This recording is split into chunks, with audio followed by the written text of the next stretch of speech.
ay rated SPG. Striktong patnubay at gabay ng magulang ang kailangan. Maaaring may masiselang tema, lengguwahe, karahasan, sexual, horror o droga na hindi angkop sa mga bata. Hindi maitago ni Rosel ang kakaibang saya na matagal na niyang hinintay na maramdaman. Isang saya na dahan-dahang bumabalik parang liwanag matapos ang mahabang dilim. Sa wakas dumating din ang araw na iyon. Nagkaroon ng pagkakataon na muling magtipon ang kanyang pamilya. Sa gitna ng munting pagtitipon, may tawanan, may kwentuhan, may mga tinig na sabay-sabay na nag-uumapaw sa kasiyahan. At habang pinagmamasdan iyon ni Rosel, pakiramdam niya ay unti-unting bumabalik ang mga piraso ng buhay na matagal niyang inakala na tuluyan nang nawala. Naroon si Belle, ang batang matagal niyang hinanap. Ang batang ngayon ay nasa kanyang piling na. Naroon din ang mga taong naging sandigan niya. Mga taong nagbigay sa kanya ng lakas upang magpatuloy kahit sa pinakamadilim na yugto ng kanyang buhay.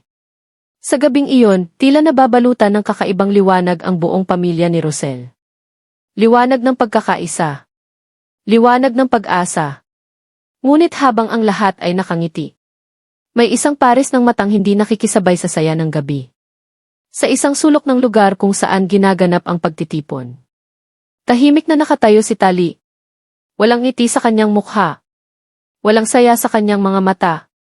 Sa halip, naroon ang isang damdaming pilit niyang itinatago. Galit. Habang pinagmamasdan ni Tali si Rosel na nakangiti at yakap si Belle, mas lalo lamang tumitindi ang inis na kumakain sa kanyang kalooban. Para kay Tali, ang eksenang iyon ay hindi larawan ng kaligayahan. Isa itong paalala. Isang masakit na paalala na unti-unti nang nabubuo ang pamilya ni Rosel.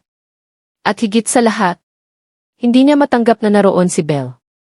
Ang batang matagal niyang sinikap na itago ang katotohanan. Sa bawat tawanan na naririnig ni Tali mula sa pamilya ni Rosel, parang lalong bumibigat ang kanyang dibdib. Paulit-ulit na umiikot sa kanyang isipan ang isang tanong. Hanggang kailan? Hanggang kailan niya mapapanatiling lihim ang lahat? Alam ni Tali, kapag nalaman ni Rosel ang buong katotohanan, magbabago ang lahat. Ang mga matang puno ng tiwala, maaaring mapalitan ng galit. Ang mga ngiting iyon, maaaring maging pagkasuklam. Samantala, sa ibang bahagi ng lungsod, naganap ang isang tahimik ngunit mahalagang pag-uusap. Nakatayo si Rosel sa harap ni Lindon. Malalim ang tinig ni Lindon habang ibinibigay niya ang impormasyong matagal nang hinahanap ni Rosel. Sa wakas sinabi rin niya ang lokasyon ng mag-asawang Malu at Gumar. Ang mag-asawang matagal nang sangkot sa mga lihim na matagal nang bumabagabag sa buhay ni Rosel. Sa sandaling marinig ni Rosel ang mga salitang iyon, nagbago ang lahat. Ang saya sa kanyang mga mata. Nawala. Napaltan ito ng malamig at matalim na tingin. Isang tingin na puno ng determinasyon. Hindi na nag-aksaya ng oras si Rosel. Alam niyang ito na ang sandali. Ang pagkakataon upang harapin ang mga taong matagal niyang pinaghahanap. Agad siyang bumiyahe patungong Maynila. Habang nasa biyahe hindi mapakali ang kanyang isip. Isa-isang bumabalik ang mga alaala. Mga panahong siya ay naloko. Mga sandaling siya ay pinagsamantalahan. Mga pagkakataong pinaniwala siya sa mga kasinungalingan. At sa bawat alaala, mas lalo lamang tumitibay ang desisyon ni Rosel. Kailangang matapos na ito. Pagdating niya sa Maynila, hindi na siya nagpaligoy-ligoy. Agad niyang tinungo ang lugar kung saan nagtatago sina Malu at Gumar. Walang pag-aalinlangan siyang pumasok sa kanilang bahay. Halos mapaatras sa gulat sina Malu at Gumar nang makita nilang nakatayo sa kanilang harapan si Rosel. Ang kanyang mga mata, nag-aapoy sa galit. Hindi na naghintay pa si Rosel. Direkta niyang hinarap ang mag-asawa. At sunod-sunod na bumuhos ang kanyang mga tanong. Malakas ang kanyang tinig. Matindi ang bawat salita.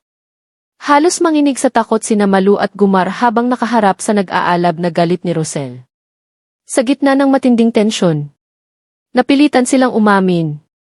Sinabi ni Malu at Gumar na wala silang personal na galit kay Rosel. Ayon sa kanila, ginawa lamang nila ang lahat dahil may nag-utos. Nanginginig ang kanilang mga tinig habang humihingi ng tawad kay Rosel.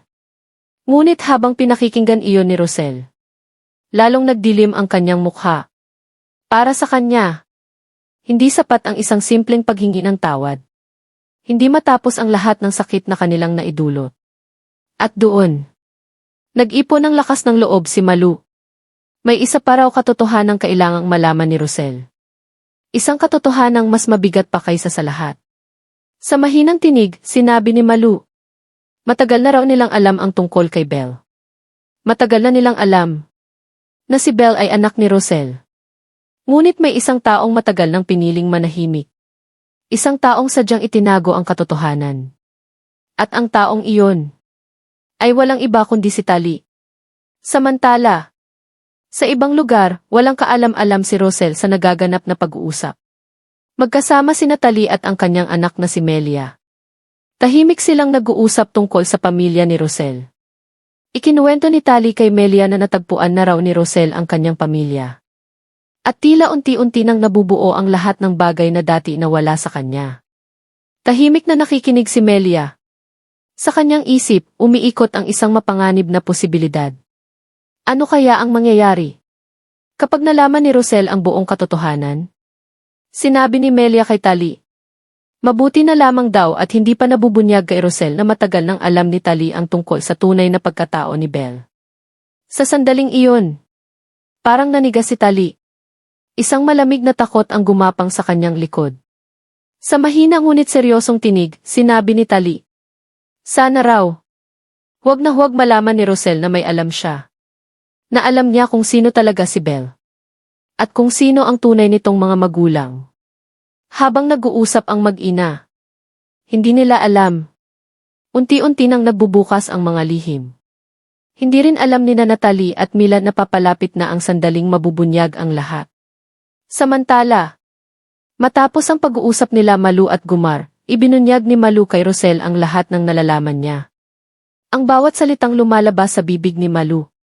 Parang kutsilyong tumatago sa puso ni Rosel. Unti-unting nabubuo sa kanyang isipan ang kabuuan ng pagtataksil na ginawa sa kanya.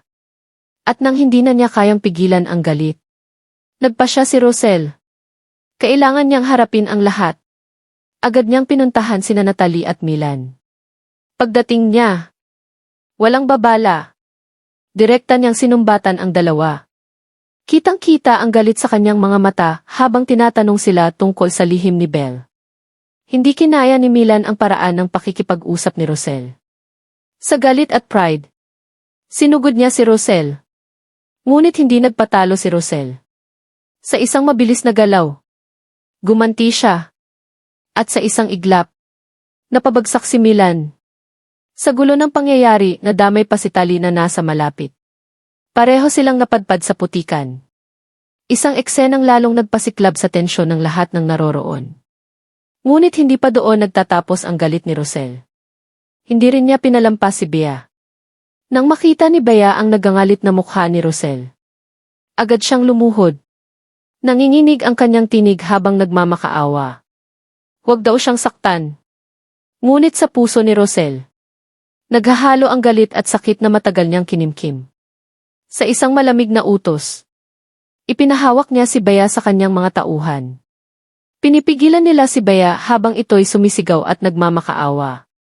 Dahan-dahang lumapit si Rosel. Tinitigan niya si Bea ng matagal. Mabigat ang katahimikan sa pagitan nila. At pagkatapos, nagsalita si Rosel. Mabagal. Malamig. Puno ng pagbabanta. Sinabi niya kay Bea, kung hindi nito sasabihin ang buong katotohanan, handa siyang gawin ang kahit ano. Kahit pakunin ang isa nitong kidney. Sa sandaling iyon, kitang-kita ang takot sa mukha ni Bea.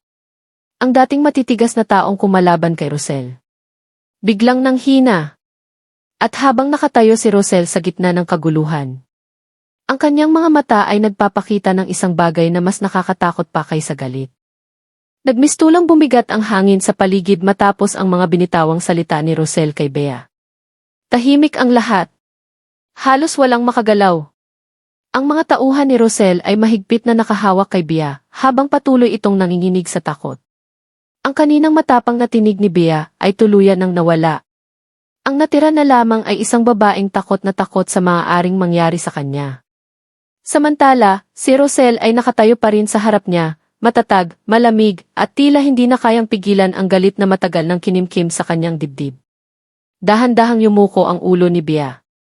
Narinig ng lahat ang kanyang mahina at putol-putol na paghinga. Maawa ka, Rosel, halos pabulong niyang sabi. Hindi ko ginusto ang lahat ng ito, may mga bagay na hindi ko rin kayang kontrolin. Ngunit bago pa man siya makapagsalita ng buo, biglang lumapit si Natalie. Rosel, tama na, malakas nitong sigaw habang pilit pinipigilan ang sarili. Hindi mo kailangang gawin ito. Napalingon si Rosel kay Natalie. Ang kanyang mga mata ay malamig, halos walang emosyon. Hindi ko kailangang gawin ito, mababa ngunit matalim ang sagot ni Rosel. Pagkatapos ng lahat ng ginawa ninyo sa akin. Hindi nakasagot si Natalie. Sa likod niya, pilit na tumatayo si Milan na may putik pa sa damit at bakas ng sakit sa mukha matapos siyang mapabagsak ni Rosel kanina. Ngunit sa kabila ng lahat, nananatili pa rin ang kanyang galit. Rosel, sigaw ni Milan habang pilit tumatayo. Huwag mong kalimutan kung sino ang kinakalaban mo. Bahagyang humiti si Rosel, ngunit hindi iyon ngiting may saya. Isa itong ngiti na puno ng babala. Hindi ko nakakalimutan, sagot niya. Sa katunayan ngayon ko lang talaga kayo nakikita kung sino kayo. Habang nangyayari ang lahat ng iyon, tahimik lamang si Tali sa gilid. Basang-basa pa rin ang putik ang kanyang damit, ngunit parang hindi niya iyon napapansin. Ang buong pansin niya ay nakatuon kay Rosel. Unti-unting kumakabog ang kanyang dibdib. May kakaibang pakiramdam na gumagapang sa kanyang kalooban, isang pakiramdam na nagsasabing papalapit na ang sandaling matagal niyang kinatatakutan. Biglang nagsalita si Rosel. At ikaw, Talig. Napatingin ang lahat kay Tali. Parang nanigas ito sa kinatatayuan. Dahan-dahang lumapit si Rosel sa kanya. Bawat hakbang ay mabigat, bawat tunog ng paa niya sa lupa ay tila lalong nagpapataas ng tensyon sa paligid. Huminto si Rosel sa harap ni Tali. Matagal na tayong magkakilala, malamig niyang sabi. Matagal kitang pinagkatiwalaan. Hindi makatingin ng diretso si Tali. Sa loob-loob niya, pilit niyang pinipigilan ang takot na unti-unting sumisikip sa kanyang dibdib. Rosel, mahina niyang sabi. Hindi mo naiintindihan ang lahat. Hindi ko naiintindihan, agad na putol ni Rosel. Sa sandaling iyon, biglang nagsalita si Bea mula sa likod. Si Tali, sigaw ni Bea habang umiiyak. Si Tali ang may alam sa lahat. Parang tumigil ang oras. Napalingon ang lahat kay Bea. At si Tali ay tuluyang namutla. Matagal na niyang alam ang tungkol kay Belle, patuloy na sigaw ni Bea. Alam niyang anak mo si Belle.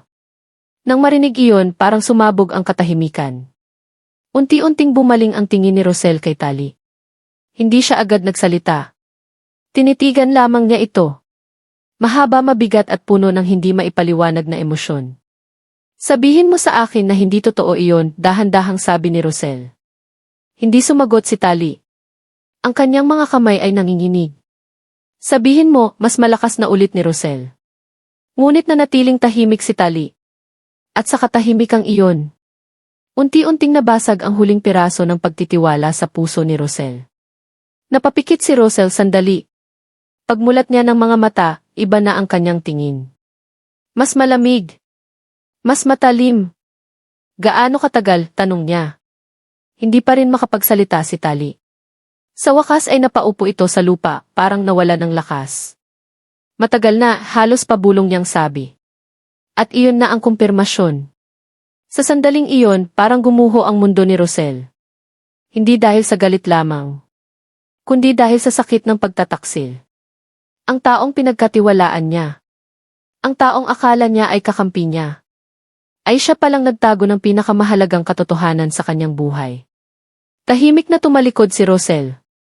Ngunit bago siya tuluyang makalayo, huminto siya at nagsalita, sa isang tinig na mababa, ngunit puno ng matinding babala.